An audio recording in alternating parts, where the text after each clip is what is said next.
أعوذ بالله من الشيطان الرجيم. بسم الله الرحمن الرحيم. الحمد لله رب العالمين. الصلاة والسلام على أشرف الأنبياء والمرسلين سيدنا ومولانا محمد وعلى آله وصحبه أجمعين. رب اشرح لي صدري ويسر لي أمري واحلل عقدة من لساني يفقه قولي. إلهي أظهر على زهري قلبي سلطان لا إله إلا الله وحقق باطني بحاطة لا إله إلا الله واحفظني اللهم في مراتبي وجودك بشهودك حتى لا أشهد غير أفعالك وصفاتك بنور وجهك الحق لا إله إلا الله.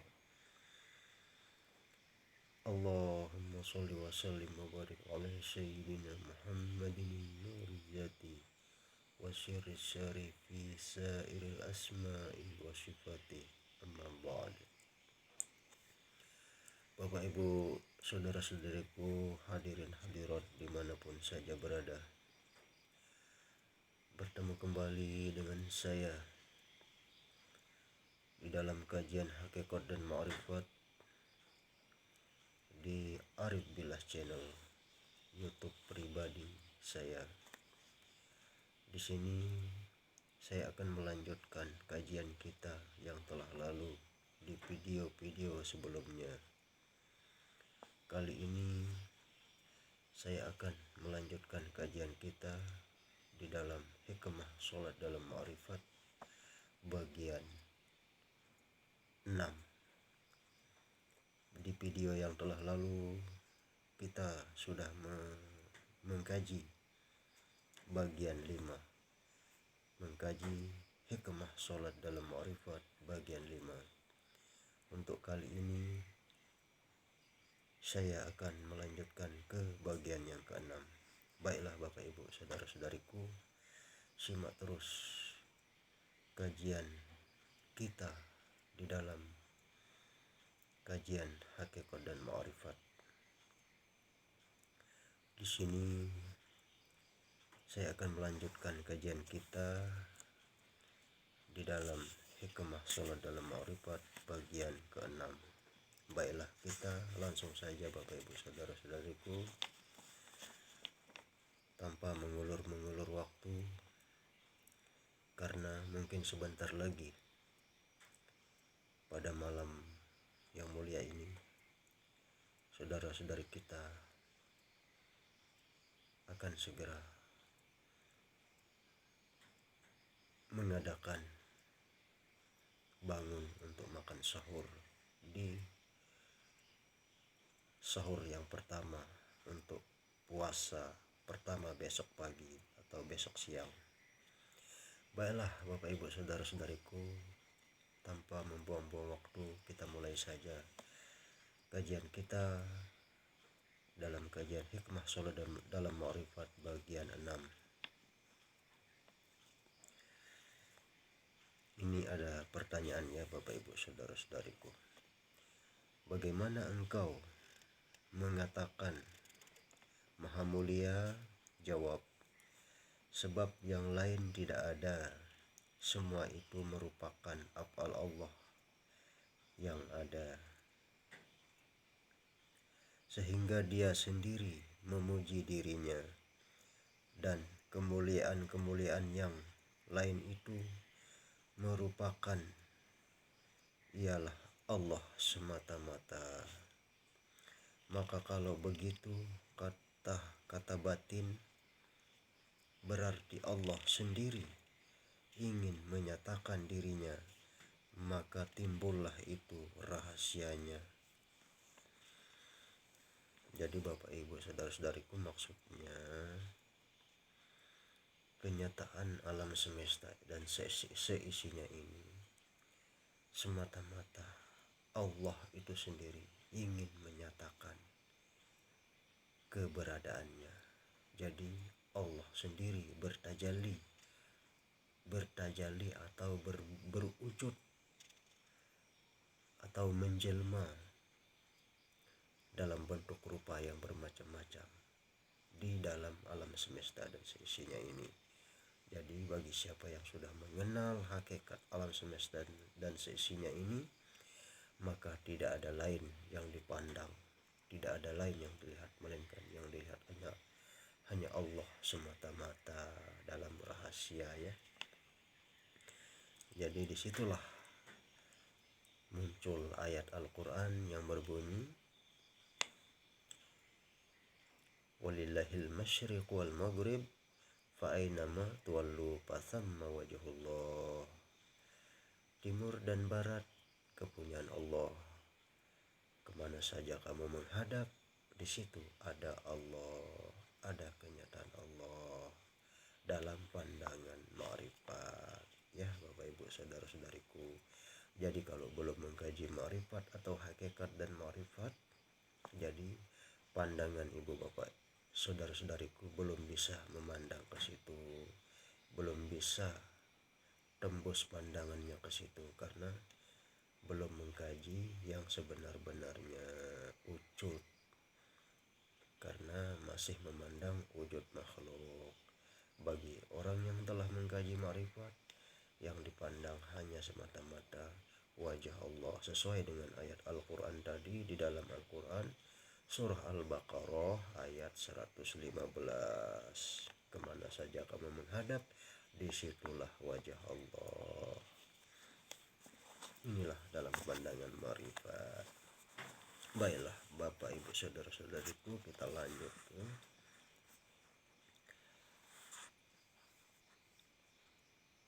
Lidah meneruskan membaca Allahumma ghfirli ma qaddamtu wa ma akhartu wa ma asrartu wa ma alantu wa ma asraftu wa ma anta a'lamu bihi minni antal muqaddimu wa antal muakhiru la ilaha illa anta. Artinya, ya Allah, ampunilah dosa-dosaku yang telah lalu dan yang kemudian, dan apa-apa yang samar dan yang nyata, dan yang sengaja dan tidak disengaja. Pertanyaan Bapak Ibu saudara-saudariku, apa yang dikatakan dosa, mana yang samar atau yang nyata, mana yang sengaja dan tidak sengaja? Pada hakikatnya, jawab, yang dikatakan dosa pada hakikatnya ialah siapa jua pun apabila tidak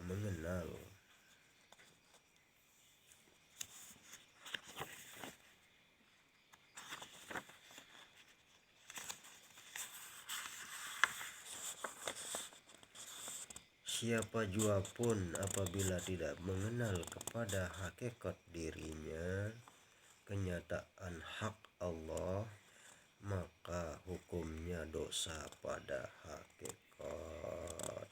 Sebab terserikati hak Allah sehingga semua yang dikerjakan samar atau nyata, sengaja atau tidak sengaja, merupakan merampok hak Allah.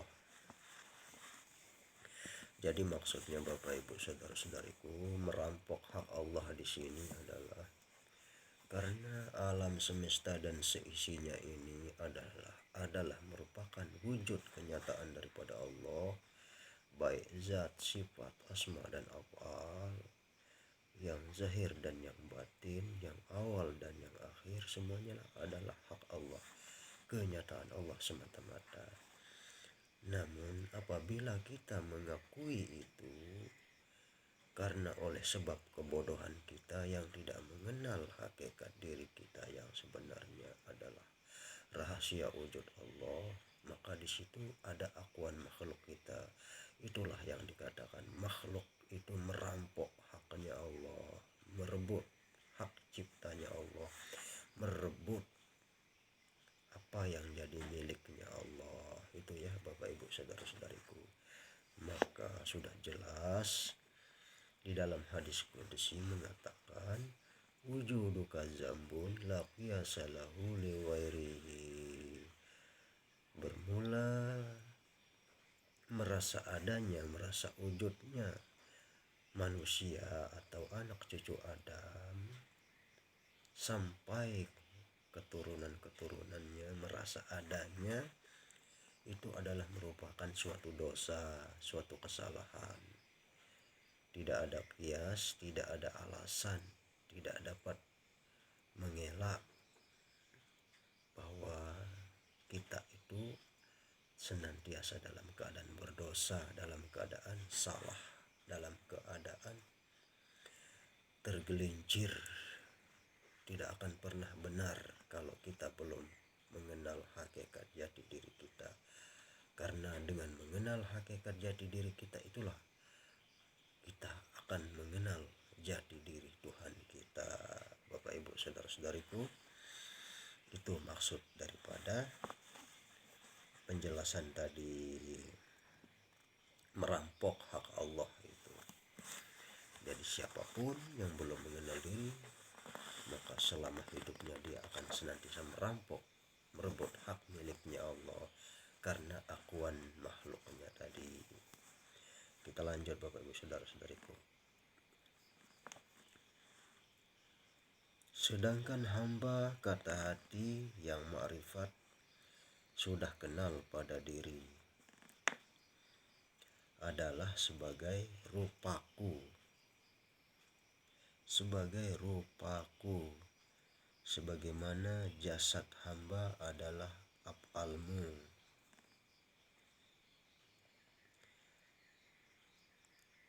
Sedangkan hamba kata hati yang ma'rifat sudah kenal pada diri adalah sebagai rupamu, maksudnya rupa Allah ya. Sebagaimana jasad hamba adalah af'almu, maksudnya af'al Allah. Nama hamba adalah asma'mu, maksudnya adalah nama Allah, asma Allah. Sifat hamba adalah rupamu, maksudnya adalah rupa wujud Allah. Diri hamba adalah wujudmu atau keberadaan Allah, zat wajibal wujudnya Allah. Jadi kita semata-mata di sini Bapak Ibu saudara-saudariku hanya kenyataan semata-mata, hanya kenyataan wujud zat sifat asma dan afalnya Allah. Jadi oleh sebab itulah bagi orang ahli ma'rifat, kalau sudah mengenal jati dirinya, maka dia akan mati atau karam atau fana.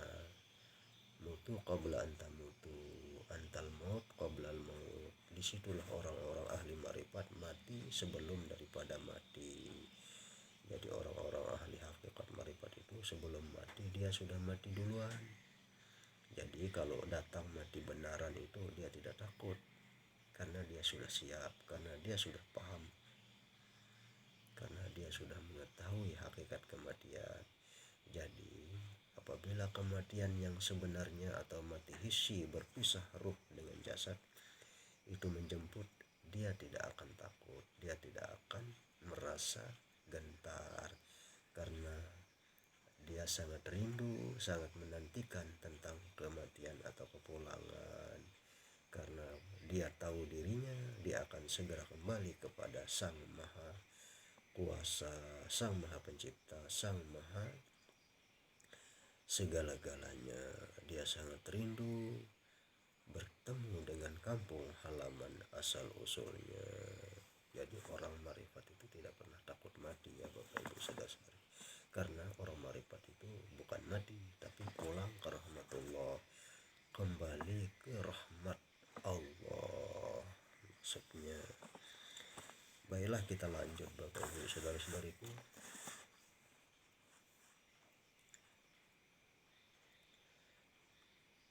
Sehingga sebesar zarrah tiada hamba punya apa-apa.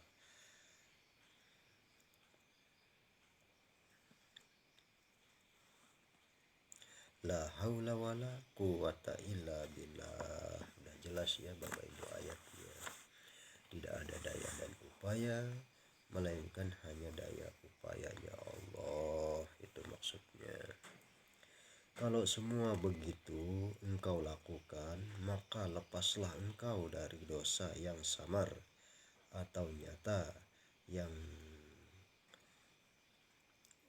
terasa atau tidak terasa, sebagai kata Allah.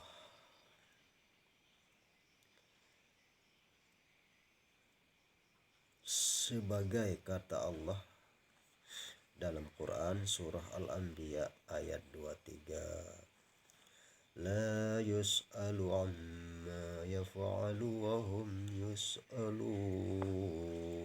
Artinya, pekerjaanku tidak kuhitung, tapi pekerjaan rasa makhluk itu yang akan kuhitung. Itu kata Allah ya Bapak Ibu saudara-saudariku. Dalam arti lain, kata lain juga bisa diartikan Allah tidak ditanya tentang apa yang diperbuatnya, tetapi mereka atau manusia atau makhluk itu akan ditanya apa yang telah diperbuatnya, kalau itu merasa itu perbuatannya. Karena tidak ada suatu perbuatan melainkan hanya perbuatan Allah. La fa'ilu sholati illallah. Tidak ada suatu perbuatan di dalam sholat melainkan hanya perbuatan Allah. Kita lanjut Bapak Ibu saudara-saudariku. Mulut terus berkata, engkaulah Allah yang awal tidak berpermulaan dan yang akhir tidak berkesudahan, dan tidak ada Tuhan yang disembah selain Allah. Pertanyaan. Batin bertanya di mana awal Allah dan di mana akhir Allah, dan bagaimana menyembah selain Allah? Jawab. Awal Allah itu rahasiaku ialah titik. Bapak Ibu saudara-saudariku ya. Jadi awal Allah itu rahasia ya. Rahasia semua manusia ya. Rahasia kezahiran. Dari semenjak penciptaan zaman Nabi Adam ya. Adam manusia pertama di alam semesta ini diciptakan. Jadi awal Allah itu rahasiaku atau rahasia kita semua ialah titik. Maksudnya titik ini adalah kita itu berasal dari awal titik. Nah, nanti Bapak Ibu saudara-saudariku kaji sendiri ya, titik itu apa. Titik ini rahasia ya Bapak Ibu saudara-saudariku. Nanti tanyakan kepada guru-guru, kalau memang ada guru-guru di sekitar Anda, kalau ada teman Anda, mungkin ada yang paham tentang titik ini. Karena saya tidak bisa menjabarkan di sini karena ini adalah rahasia ya. Boleh kita jabarkan tentang ini, tapi kita harus bertemu langsung. Kita harus melalui 4 mata, harus secara khusus kajiannya ya di sini. Nah, kita langsung Bapak Ibu ke selanjutnya.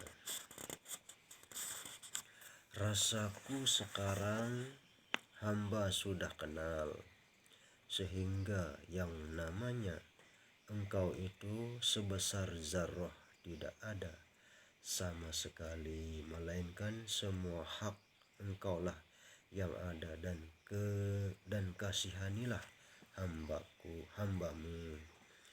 Setelah mendengar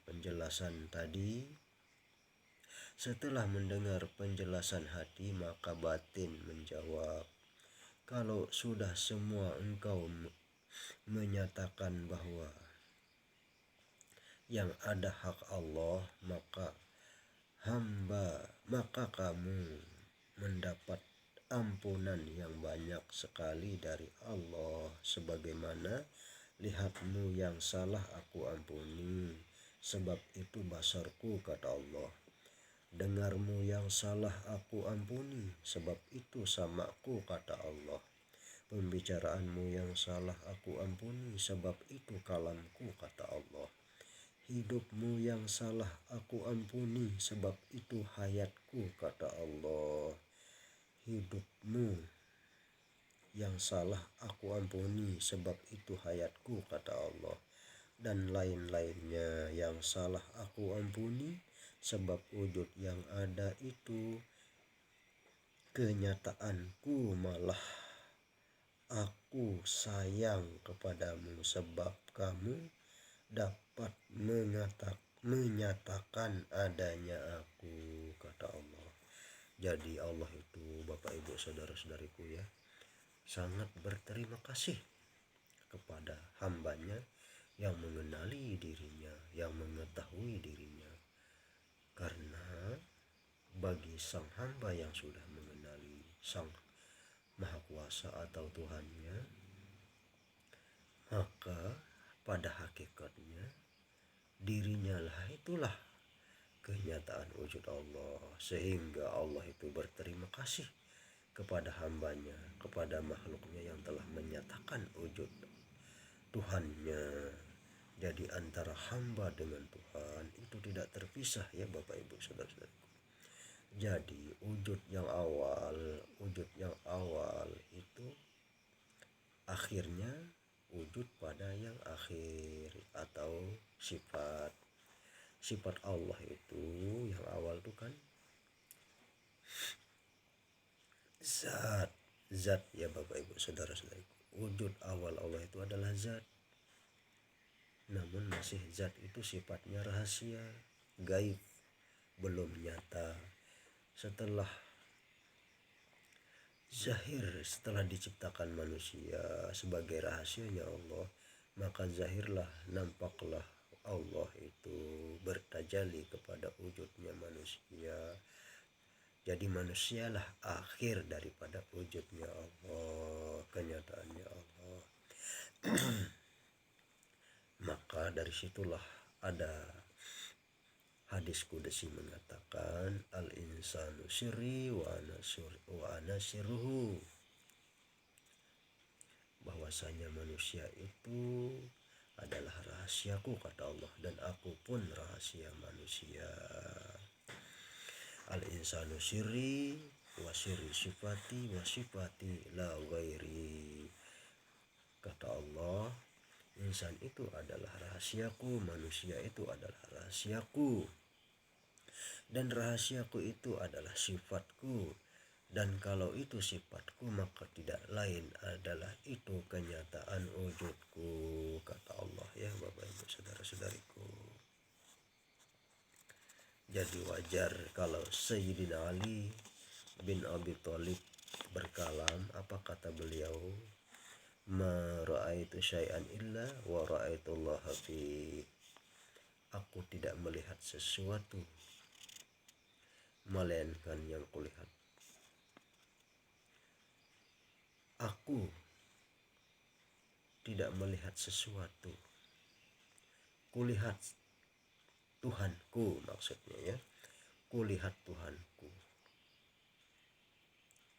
pada sesuatu, dan hatiku tidak ragu bahwa yang engkau itu adalah engkau Tuhan, maksudnya itu Sayyidina Ali bin Abi Thalib. Ma ra'aitu syai'an illa hawa ra'aitullaha fi.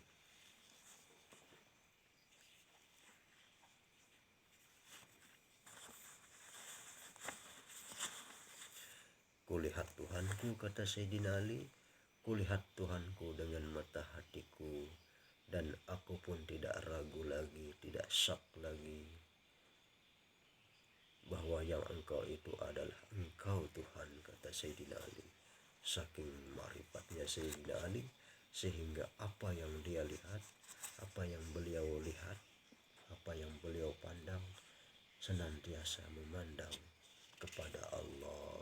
Itulah pandangan orang-orang marifat. Tapi pandangan-pandangan orang yang belum mengkaji marifat, apa yang dia lihat itulah yang dia omongkan. Dia memandang pisang, ya pisang. Dia memandang jambu, ya jambu. Dia memandang orang, ya orang.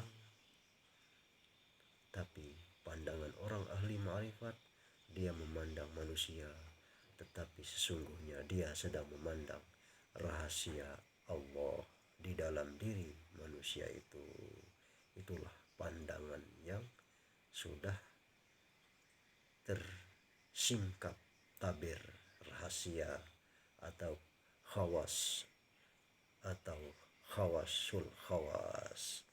Jadi yang memandang itu bukan mata zahir lagi, bukan mata lahir lagi, tetapi lebih kepada memandang dengan mata hati, mata nurani, mata ruhani, mata batin, atau mata ainul basyirah. Ainul basyirah, bukan ainul basyariyah atau mata zahir, tetapi ainul basyirah, mata hati, mata batin, mata ruhani, mata nurani. Baiklah Bapak Ibu saudara-saudariku, kita lanjutkan ke selanjutnya. Lidah meneruskan membaca Assalamualaikum warahmatullah. Artinya selamat sejahtera kamu serta rahmat Allah.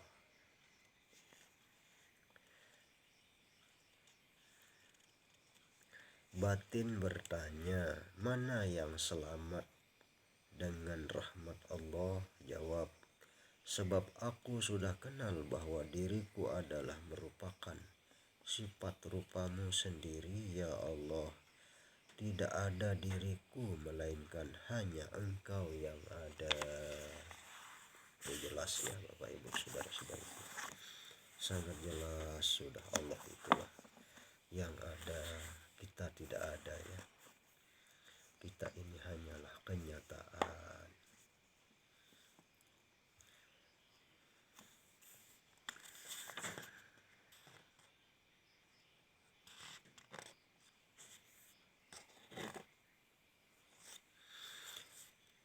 Asal dirinya, sedangkan akuanmu ya Allah yang hidup pada hamba ialah sepertimu sendiri,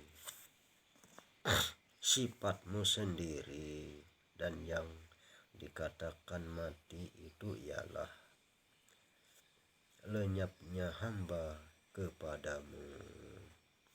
Jadi maksudnya Bapak Ibu saudara-saudariku ya, yang dikatakan mati itu menurut kitab Hikmah Sholat dalam Ma'rifat, yang dikatakan mati itu ialah lenyapnya hamba kepadamu, maksudnya kepada Allah. Lenyapnya hamba kepada Allah, inilah yang dikatakan, maksudkan hadis qudsi yang mengatakan man ra'al haqqa go'an nafsih. Barang siapa memandang kepada Allah, barang siapa yang melihat Allah, barang siapa yang sudah mengenal Allah, maka lenyaplah dirinya, maka lenyaplah dirinya daripada dirinya, maksudnya ya. Maksudnya lenyap kemana? Ya lenyap kepada wujud sejati. Jadi akuannya itu lenyap. Man ra'al haqqa go'an nafsi, barang siapa yang dapat memandang yang al-haq atau Allah, maka lenyaplah ia daripada dirinya. Jadi hilang sifat makhluknya, hilang, yang muncul hanya sifat ketuhanan, sifatnya Allah yang muncul ya, sifat 20. Makanya sifat 20 itu Bapak Ibu saudara-saudariku itu mutlak milik Allah, bukan sifat manusia. Itu sifat 20 itu mutlak milik Allah yang nyata wujud pada rahasia manusia.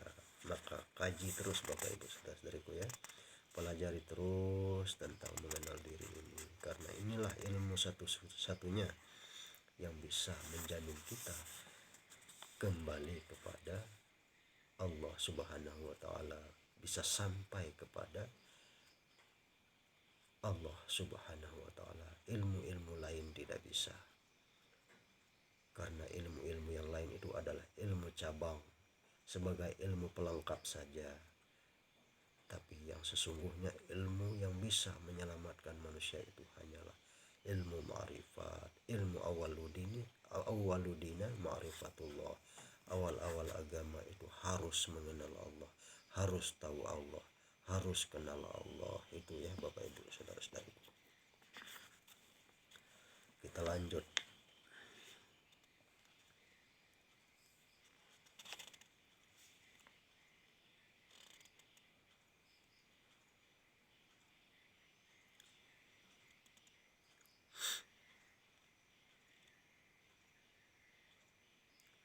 Dan yang dikatakan mati itu ialah lenyapnya hamba kepadamu. Yang dikatakan dajjal itu ialah seseorang yang tidak kenal dengan dirinya, sehingga hak Allah diakui haknya, merampok hak Allah. Nauzubillah ya Bapak Ibu saudara-saudara. Kita ini kalau tidak kenal dengan Allah, tidak kenal dengan yang namanya Tuhan, kita ini hanya seorang perampok. Tidak ubahnya kita ini hanya seorang perampok ya Bapak Ibu saudara-saudari. Kalau begitu kamu lakukan, berarti engkau adalah orang yang terlepas dari semua fitnah zahir dan fitnah batin serta fitnah dajjal. Jadi maksudnya Bapak Ibu saudara-saudariku, apabila kita sudah mengenal Allah, apabila kita sudah tahu hakikat Allah, kita itu lepas dari segala fitnah hidup, fitnah mati, fitnah dajjal ya Bapak Ibu saudara-saudariku. Lidah meneruskan membaca, Allahumma inni zalamtu nafsi zulman kubra wa la yaghfiru dzunuba illa anta faghfirli maghfiratan kabiratan min indika warhamni innaka antal ghafurur rahim. Artinya, ya Allah, sesungguhnya aku aniaya lagi zolim yang banyak, tidak ada yang mengampuni segala dosa selain Engkau, maka ampunilah hamba dengan keampunan yang banyak dari Engkau, dan kasihanilah aku ini, sesungguhnya Engkaulah yang maha pengasih lagi maha penyayang. Pertanyaan, batin bertanya, wahai hati, mana dirimu yang aniaya lagi zolim? Jawab, semua sewaktu hamba tidak mengenal, merasa hambalah yang punya, sehingga semua hak Engkau ya Allah aku zolim menjadi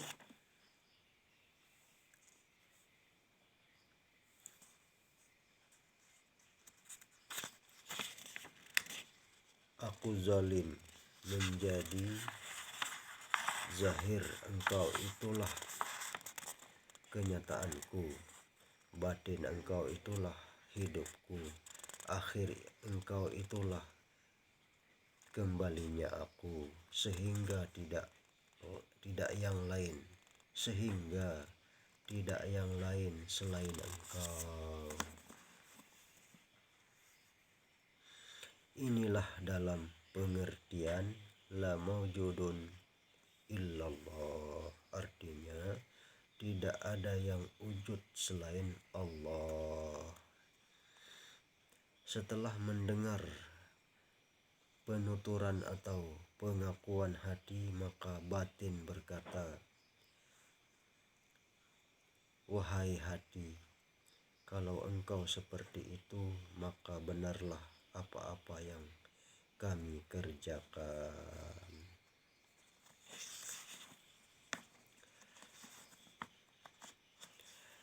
Baiklah Bapak Ibu saudara-saudariku, berhubung durasi video kita sudah setengah jam lebih ya, mungkin saya akhiri sampai di sini ya untuk bagian ke-6 ini. kajian kita di dalam hikmah sholat dalam ma'rifat bagian 6 ini mungkin saya sudahi sampai di sini. Dan sebentar lagi saudara-saudari kita semua akan mengadakan makan sahur ya, karena besok mulai puasa, hari pertama puasa ya. Baiklah Bapak Ibu saudara-saudariku, mungkin ini saja yang dapat saya sampaikan lewat kajian kita di kajian hikmah sholat dalam ma'rifat bagian 6 ya. Nanti kita sambung lagi ke bagian 7. Mungkin di bagian 7 ini sudah selesai ya nanti ya, mudah-mudahan ya. Di bagian ke-7 mungkin sudah selesai kajian kita di dalam kajian kitab hikmah sholat dalam ma'rifat. Baiklah Bapak Ibu saudara-saudariku, mungkin sekadar itu saja. Mudah-mudahan kita semua senantiasa dalam bimbingan dan rahmat dan berkah Allah Subhanahu wa taala. Semoga kita senantiasa dalam keadaan sehat walafiat, tak kurang suatu apapun juga. Baiklah, akhirul kalam dari saya, usikum wa nafsi bitaqwallah. Wassalamualaikum warahmatullahi wabarakatuh.